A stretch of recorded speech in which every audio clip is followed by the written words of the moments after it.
Le théâtre contemporain. Vous n'ignorez pas que l'architecture des lieux où se joue le théâtre a évolué au XXe siècle. Alors, si vous voulez en apprendre davantage, écoutez la suite. Des théâtres à l'italienne subsistent de nos jours et accueillent régulièrement des pièces, mais de nouvelles salles spécifiques dédiées au théâtre sont construites. Fini les loges, sur les côtés et les balcons. Désormais, on préfère les salles avec des sièges en gradin qui font face à la scène en contrebas. C'est aussi le cas de la grande salle de théâtre de la Manufacture à Nancy.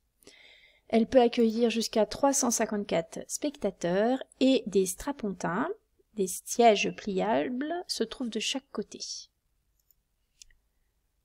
Voyons de plus près l'architecture du théâtre contemporain. En numéro 1, vous pouvez voir le cadre de scène qui marque la séparation entre la scène et la salle. Vous savez tous que le plateau désigne l'espace de jeu réservé aux comédiens. Eh bien, le numéro 2, le proscenium, est la partie du plateau située à l'avant-scène, au-delà du cadre de scène. Le numéro 3 désigne le rideau d'avant-scène qui annonce un court changement de décor. Le numéro 4 est un pendrillon. Les pendrillons sont des rideaux de faible largeur, de 2 à 6 mètres.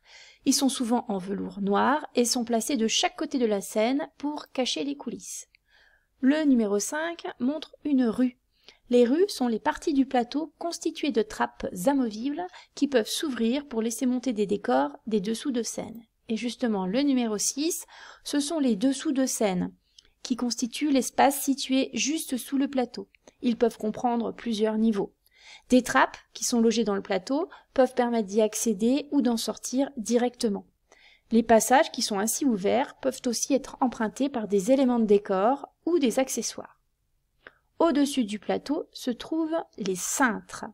Les spectateurs ne peuvent pas les voir depuis la salle. C'est au niveau des cintres, justement, qu'on peut escamoter les éléments de décor. On y fixe aussi l'ensemble des supports techniques permettant d'accrocher projecteurs et rideaux. Et le grill se trouve au-dessus des cintres. C'est un plancher à claire-voie où sont accrochés et branchés les projecteurs. Voici un exemple d'un grill. En numéro 8 se trouve la passerelle. L'accès à l'ensemble des cintres se fait grâce à une passerelle qui franchit l'espace au-dessus du plateau, par exemple. Quant au numéro 9, il désigne la régie, c'est-à-dire la cabine située au-dessus des gradins. C'est de cette cabine que l'on dirige les effets de son et de lumière pendant le spectacle. Il arrive parfois qu'elle soit installée dans les gradins également. Le théâtre contemporain annonce-t-il la fin du 4e mur ? La tendance majeure du théâtre contemporain est en effet de briser ce qu'on appelle le 4e mur, matérialisé autrefois par le rideau rouge. D'ailleurs, si vous faites attention, de nombreux théâtres n'utilisent plus ce rideau symbolique. Quand les spectateurs entrent dans la salle, la scène est déjà visible.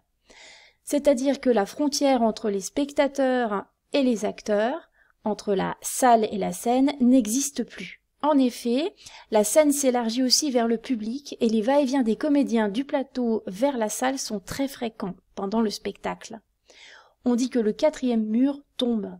Le public est même parfois invité à jouer sur la scène, à prendre directement part à la pièce. C'est le cas notamment de la pièce participative Où est Jean-Louis, dont voici ici une photo.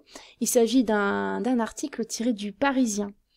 Et donc durant le spectacle, les spectateurs sont amenés, alors ils sont 4, ils sont amenés à monter tour à tour sur scène et à endosser un rôle, celui de Jean-Louis. Le théâtre contemporain est également un théâtre qui se veut immersif, c'est-à-dire qui recherche de plus en plus d'interaction entre les spectateurs et les acteurs. Voici un exemple d'un spectacle, d'une pièce, Ça ira fin de Louis de Joël Pomera, où l'on voit les acteurs jouer depuis la salle et où les spectateurs sont complètement englobés dans la scénographie. Effectivement, cette pièce met en scène la Révolution de 1789, vous le voyez avec des costumes contemporains, et cette pièce place le spectateur au milieu d'un va-et-vient constant entre la scène et la salle. Ce que vous voyez sur la photo, c'est l'arrivée du roi, elle se fait au beau milieu des spectateurs. Mais pour les réunions entre notables et députés qui ont lieu dans la pièce, la scène s'ouvre également à la salle, c'est-à-dire que les spectateurs deviennent les membres de ces assemblées. Ils sont comme immergés dans les débats, d'autant que certains acteurs interviennent directement depuis la salle. On dit que le quatrième mur est brisé, et il est brisé grâce à ce procédé justement qui tente à inclure les spectateurs.